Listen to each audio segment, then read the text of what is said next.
Capítulo 13. Los lagos de Ginebra. El día más feliz de la columna norte fue cuando lo mataron a Villar. Muchos montoneros creyeron que la AAA no se recuperaría de ese golpe. Imaginaron que la historia iba a dar un vuelco. La operación fue diseñada por la Conducción Nacional, pero uno de los encargados de hacer volar al jefe de la Policía Federal fue Tomás. A esa altura era uno de los dos montoneros mejor preparados para operar bajo el agua. El otro era Alfredo Nicoletti. 2 días antes de que Villar decidiera aprovechar el feriado administrativo para dar un paseo en su crucero de 7,75 metros de eslora, Tomás se había sumergido por un riacho del Tigre y calzó una bomba gelamón sobre la carcasa. El 1 de noviembre de 1974, a las 11 menos cuarto, el comisario ya estaba al timón y con una gorra en su cabeza mientras su mujer saludaba a los 10 custodios que los observaban desde el muelle. Era un día soleado. Cuando el crucero apareció ante su vista, por el riacho Rosquetes, Tomás accionó el detonador. Una llamarada de fuego se alzó 15 metros sobre el agua y el barco se partió en pedazos. Tomás escapó en moto. Isabel Perón declaró el estado de sitio y López Rega dijo que Villar era un soldado, que caía en la lucha para alcanzar los objetivos de liberación del gobierno nacional.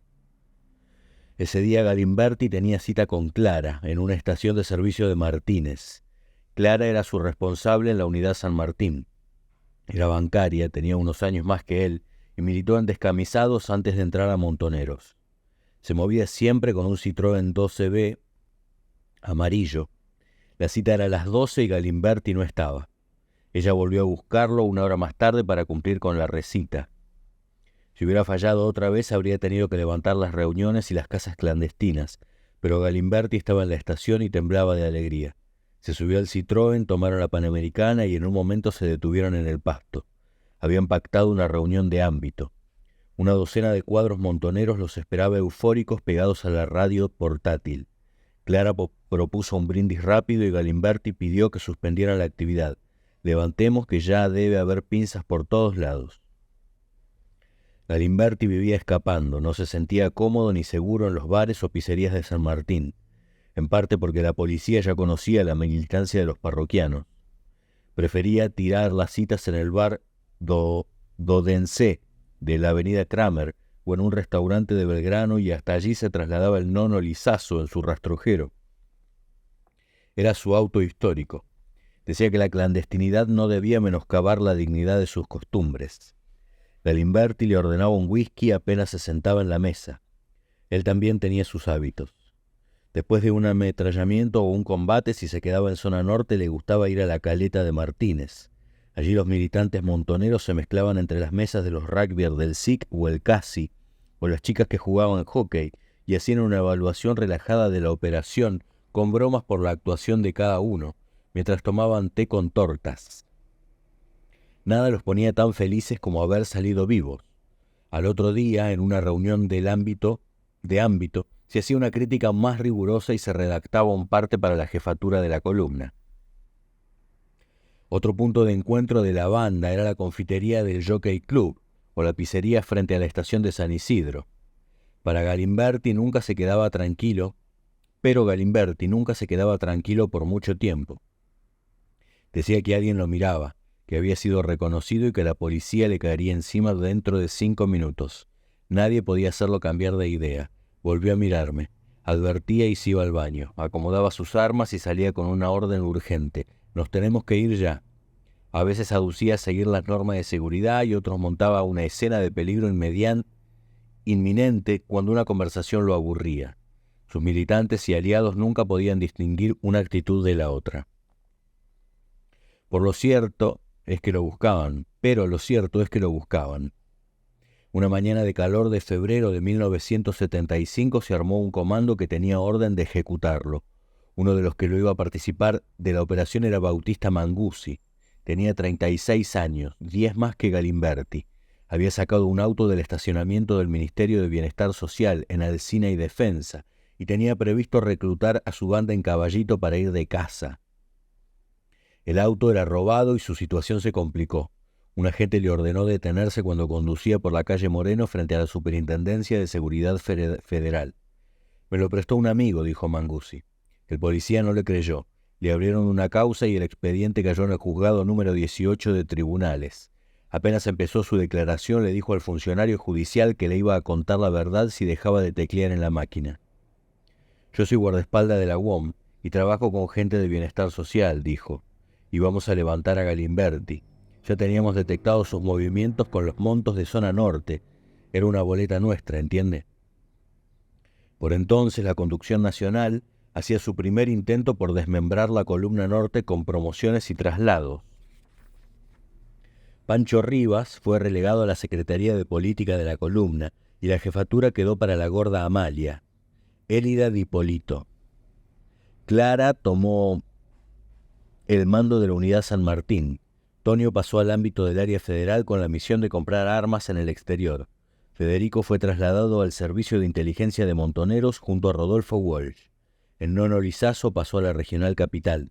Galimberti entró a funcionar en la unidad San Isidro junto a Tomás, Oaki y su novia Mercedes.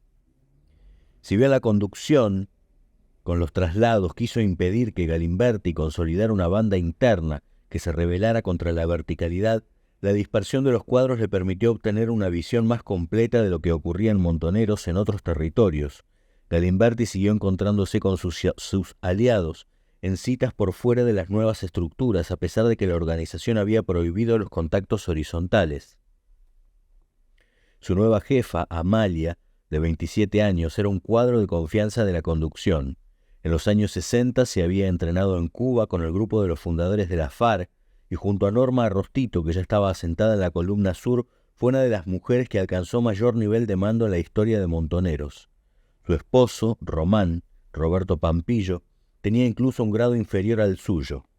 Además de la responsabilidad que implicaba conducir los conflictos de fábrica, el trabajo político en las villas, los cuadros sindicales y las operaciones armadas, Amalia cargaba con una tarea adicional: conducir a Galimberti.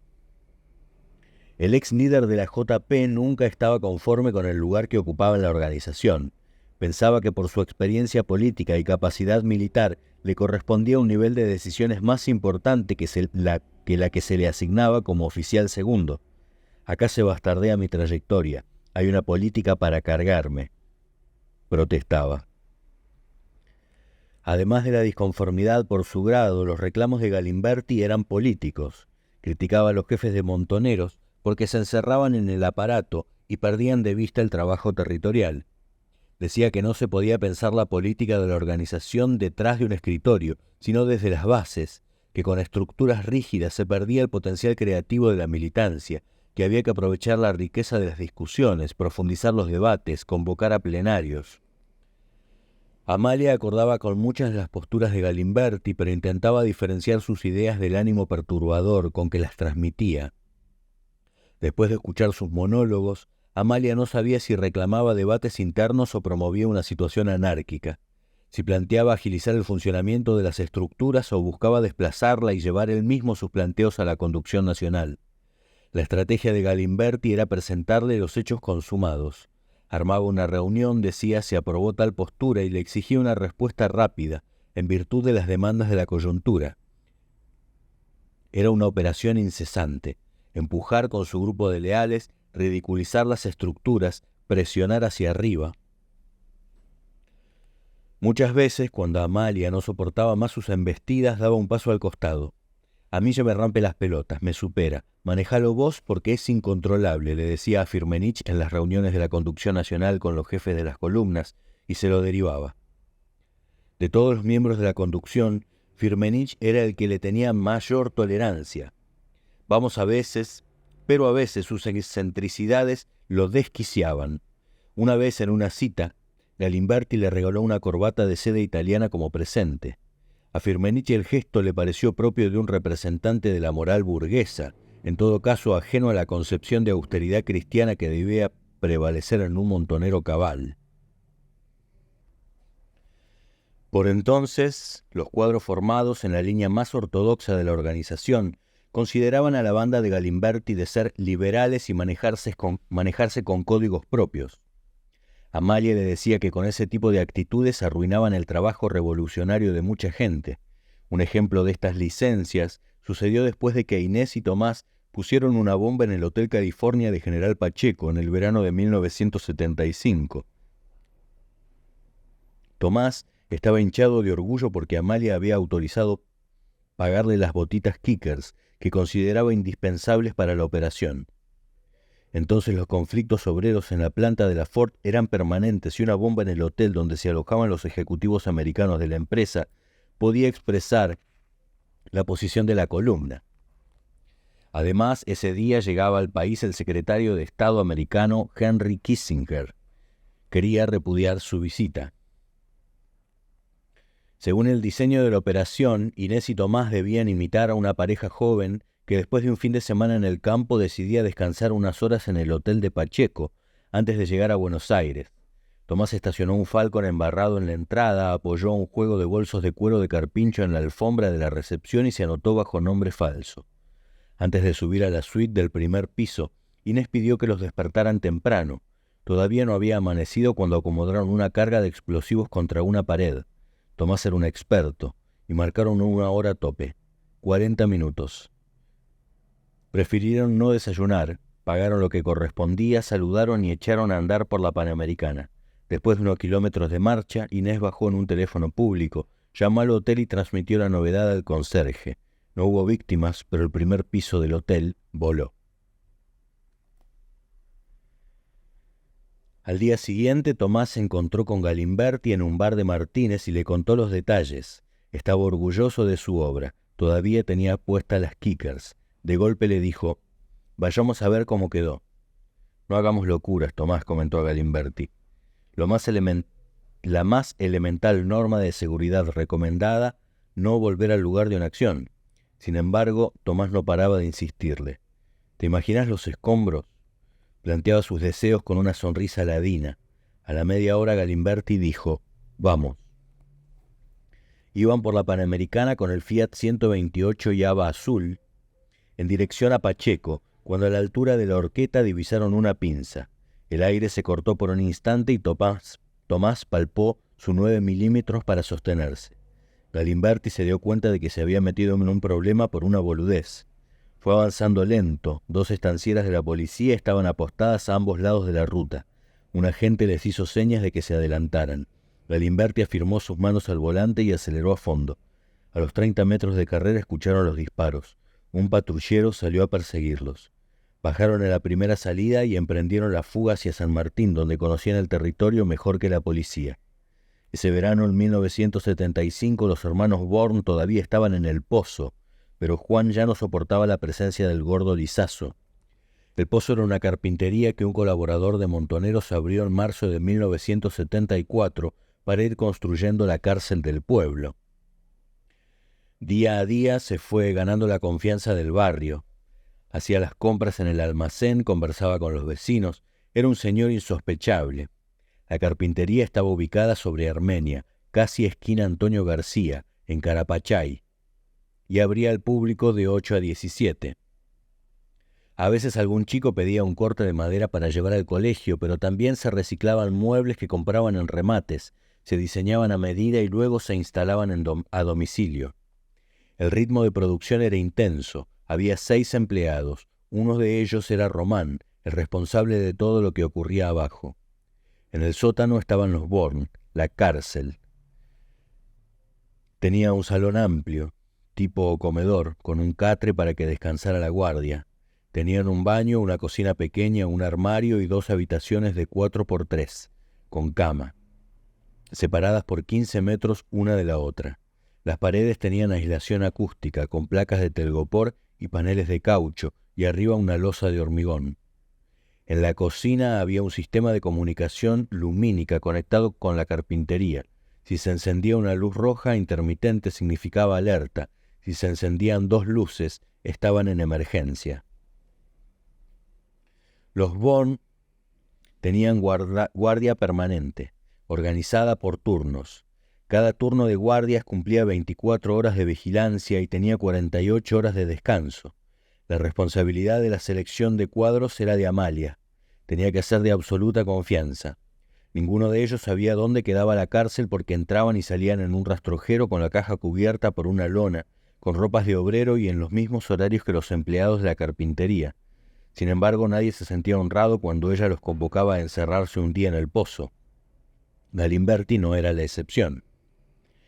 La organización había recomendado un trato cordial con los hermanos Born, pero solo limitado a los requerimientos básicos: bajarles algún suplemento financiero de un diario, libros de economía política o novelas. Las comidas eran sencillas y se preparaban en el momento. A veces Jorge Born pedía castañas de cajú o un whisky y continuaba con la escritura de su diario personal. Para la preparación de menúes sofisticados, la guardia requería de 3 o 4 días de anticipación. Por seguridad no se podían cambiar los hábitos de consumo frente al almacenero del barrio. El empresario tenía una actitud liviana con sus carceleros.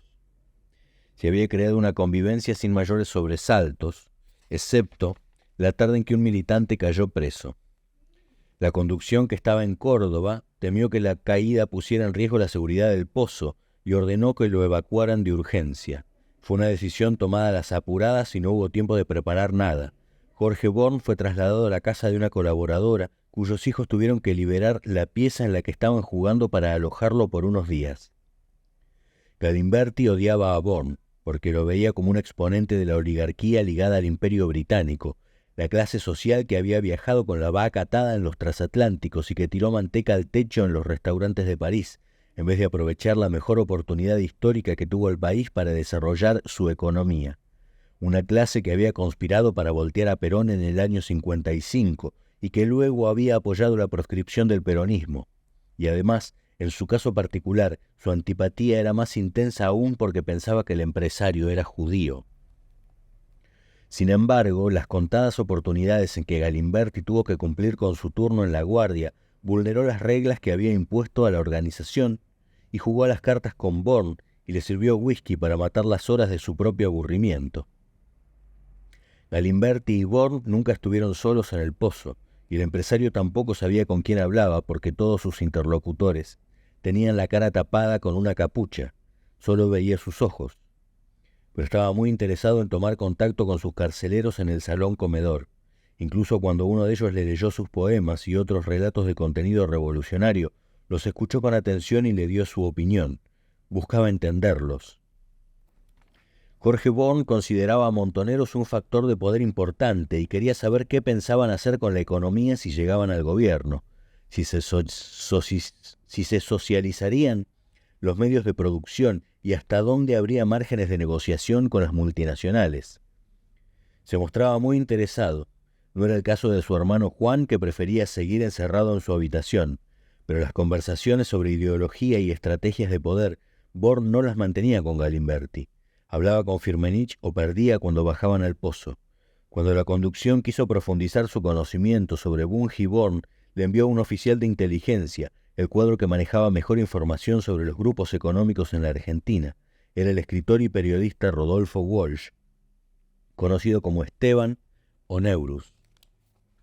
Walsh bajaba al pozo por la tarde con un maletín pequeño y tomaba unos mates con la guardia, que luego se corría hacia la cocina y le dejaba el salón libre para que comenzara a interrogar por separado a los hermanos, siempre con la asistencia de un grabador. Su misión era indagar sobre las relaciones que sostenía el holding en los últimos 20 años con los gobiernos, los militares, los sindicalistas, los empresarios y la prensa. Después de varias horas de conversaciones, los Born volvían a sus habitaciones y Walsh a la cocina, donde probaba el último mate y se iba.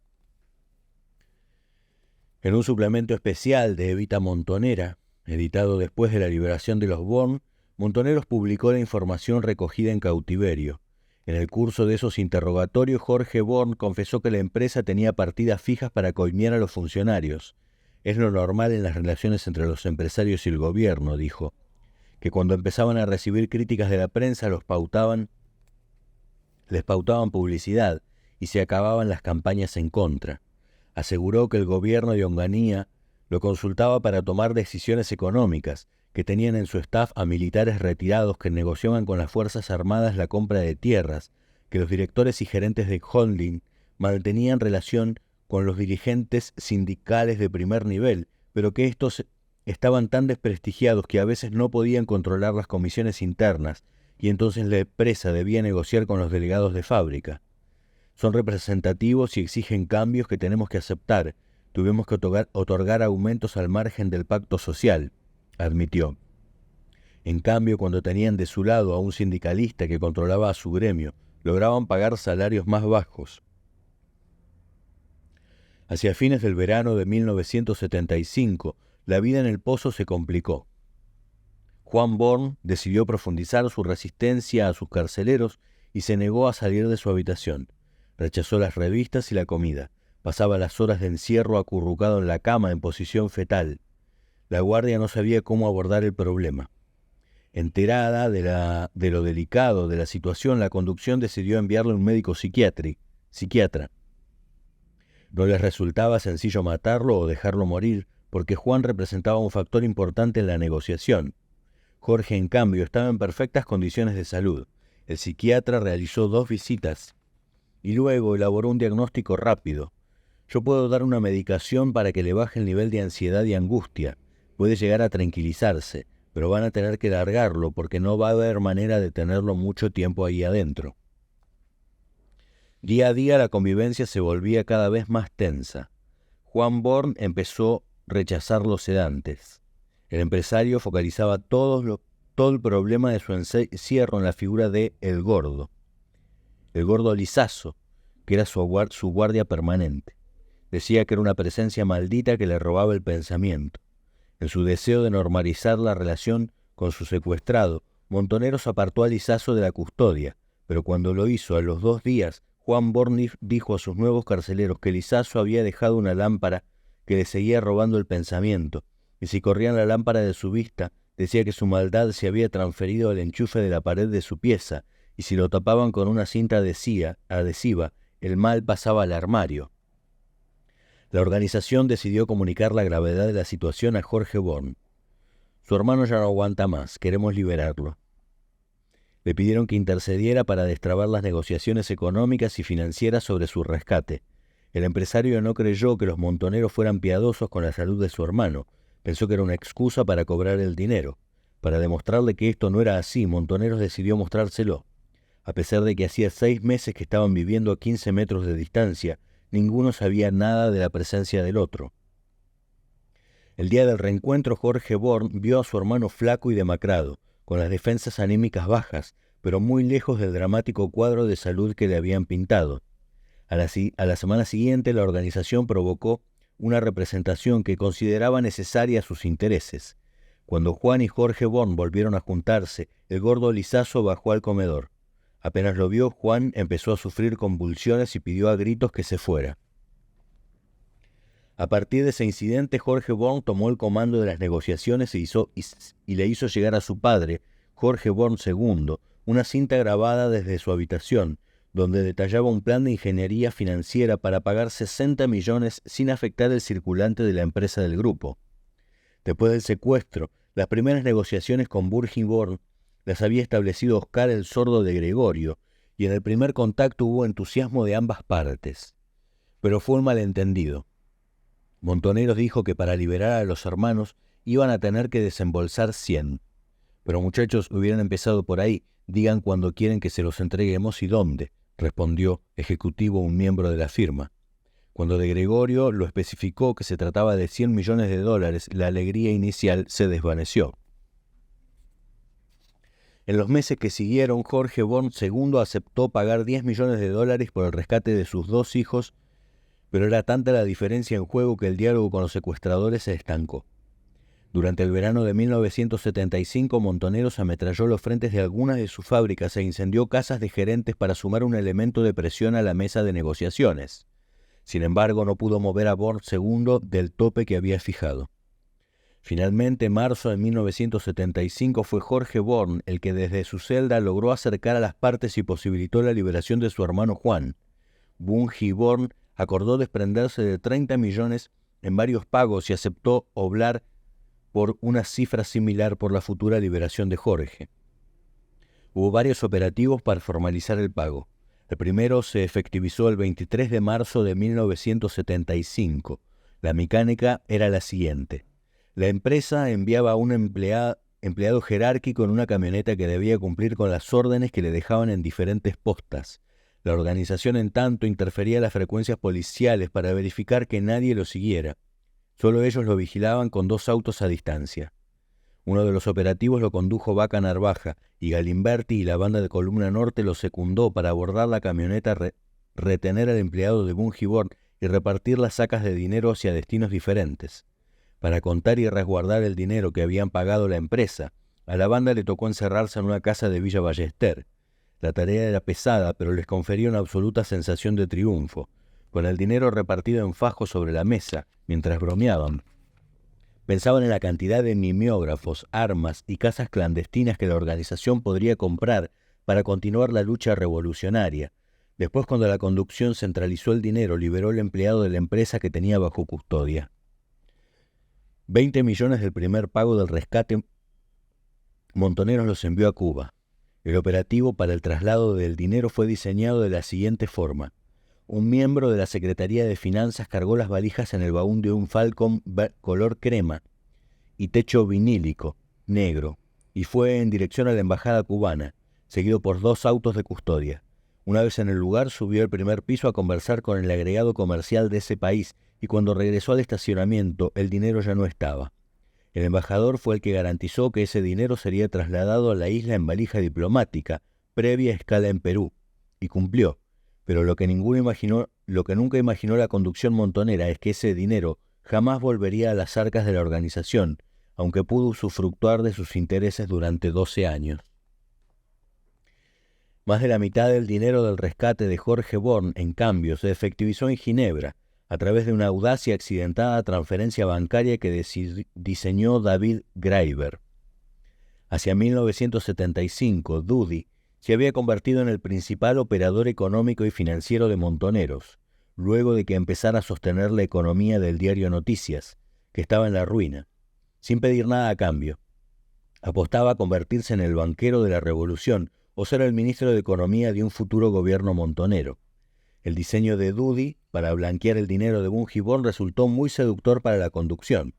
Prometió asumir los riesgos de colocar en el mercado internacional un dinero ilícito y además pagar el 12% anual por los intereses, 4 puntos más arriba de lo que pagaban las entidades bancarias.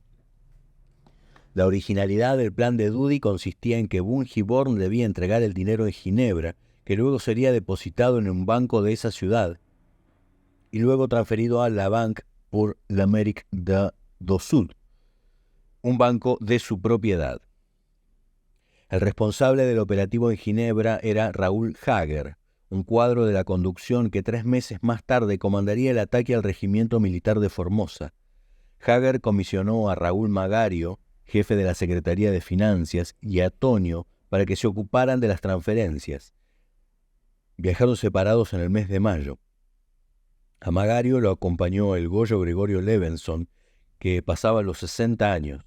Simulaban ser 2 empresarios medios, algo pintorescos, que llegaban a Suiza para sondear algún tipo de negocios para sus empresas. Un matrimonio argentino que les recomendó Doody les alquiló un departamento y les presentó a los gerentes de la Banca Nacional del Laboro y de la Unión de Bancos Suizos, donde Magario abrió 7 cuentas como promesa de futuros negocios. Sin la asistencia del matrimonio no hubieran podido hacer nada. No tenían residencia, no hablaban idiomas y no conocían a nadie. La tarea de Tonio, en tanto, era recibir el dinero de Bungiborn y entregárselo a Magario para que lo depositara. Había llegado a Suiza después de hacer escalas en distintos aeropuertos europeos. Era su rutina. Tenía 30 años, ya estaba calvo y su especialidad era pasar desapercibido por el mundo, mientras negociaba con traficantes internacionales la compra de armas para montoneros. Una vez en Ginebra, Tonio cenó con el emisario de los Born para coordinar la entrega de 17 millones de dólares. Acordaron 2 pagos. El traspaso se realizaría de auto a auto en el estacionamiento subterráneo de un hotel, y así fue. Después Tonio realizó algunas maniobras antiseguimiento y cuando estaba detenido en un semáforo, Magario lo desplazó del volante y Tonio se fue a respirar aire puro por los lagos de Ginebra. Era un día de cielo abierto. Ya llegaba el verano europeo. El dinero siguió su ruta hasta el departamento.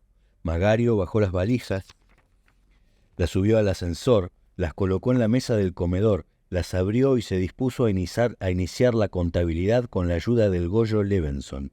Eran todos billetes de 1 y 2 dólares que Bungiborn habían recaudado de sus filiales en África y que habían llegado a Suiza a través de la empresa aseguradora del grupo, Surfing. Después de unas horas de trabajo, Magario se quedó sin gomitas.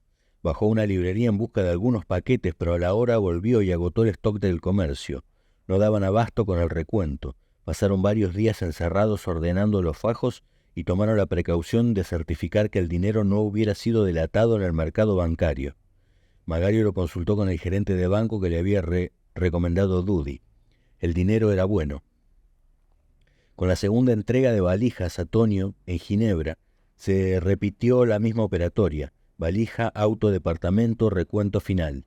El holding cumplió con el trato pactado, pero el problema ahora se trasladaba a los montoneros, porque no era el momento político más adecuado para depositar grandes sumas de dinero en el mercado bancario. En mayo de 1975, algunos parlamentarios suizos estaban denunciando la llegada de capitales ilícitos provenientes de Vietnam, donde acababa de terminar la guerra.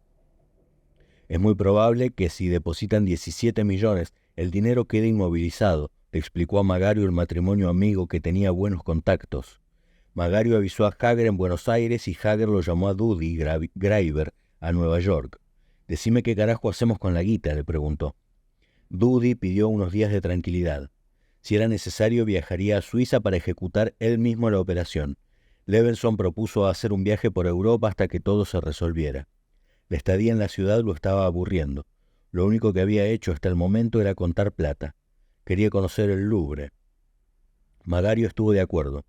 Tonio, en cambio, que ya había cumplido con su parte, volvió a Buenos Aires y aprovechó los días libres para participar de un secuestro con Galimberti. A Magario también le tocó volver. Hizo un detallado relevamiento de lo sucedido en Suiza con Hager, que se mostraba muy escéptico sobre la elección de Doody como financista de montoneros. «Si este tipo llega a quebrar los bancos que tienen Estados Unidos, la plata no la recuperamos nunca más», decía. Fue premonitorio. Hongeborn era el más perjudicado con la demora. En tanto no se resolviera el destino de los 17 millones de dólares guardados en la caja de seguridad de un banco, no iba a salir del pozo, a pesar de que Bungiborn había pagado por su libertad. Fue una semana de mucha tensión. Hager lo hizo responsable a Doody por la suerte del dinero. Lo obligó a viajar a Ginebra. Magario voló a su encuentro y se hospedó en un hotel de 5 estrellas. En el lobby, Doody encontró a Gianni Agnelli, presidente de la Fiat, y se lo presentó a Magario. Doody tenía mucho roce social para los negocios y siempre lo rodeaban 3 o 4 custodios israelíes. «Son del Mossad», decía. A su lado dejaba la sensación de que nada resultaba imposible, pero las cosas se complicaron después de que Magario hizo una prueba. Depositó $150.000 en una de las cuentas que había abierto y al día siguiente ordenó girarlas al BAS de Bélgica, propiedad de Doody. La operación se trabó. El gerente hizo pasar a Magario a la oficina y a través del matrimonio argentino le explicó que habían surgido algunas complicaciones. Magario no quiso saber más. El propio Doody comenzó a inquietarse, aunque intentaba mantener la calma. Doody sabía del riesgo de sus operaciones, pero las ejecutaba convencido porque conocía las prácticas bancarias y tenía sus propios métodos para vulnerar el sistema. Sin embargo, cometer un error con dinero de los Born le preocupaba no tanto por el riesgo económico, sino por la manera en que Montoneros podía llegar a cobrárselo. Al cabo de unos días de incertidumbre, Doody dijo que había encontrado una solución. Se contactó con un banquero húngaro en Ginebra y decidió que los $16.825.000 fueran depositados en la caja de seguridad de su banco. Dio a entender que no iban a ser oficialmente declarados, pero que la seguridad era absoluta. Magario y los supuestos agentes de inteligencia israelí custodiaron el traslado de banco a banco. «La vamos a dejar unos días ahí y después el banquero me la va a llevar en la bodega de un avión de línea para Estados Unidos. Parece disparatado, pero es la única manera de sacar la plata de acá», le explicó Doody a Magario. El 20 de junio, Montoneros liberó a Jorge Born. 2 colaboradores de la organización alquilaron una casa en la calle Libertad 244 Martínez, donde llevaron al empresario. Había visto el sol por última vez hacía 9 meses y un día.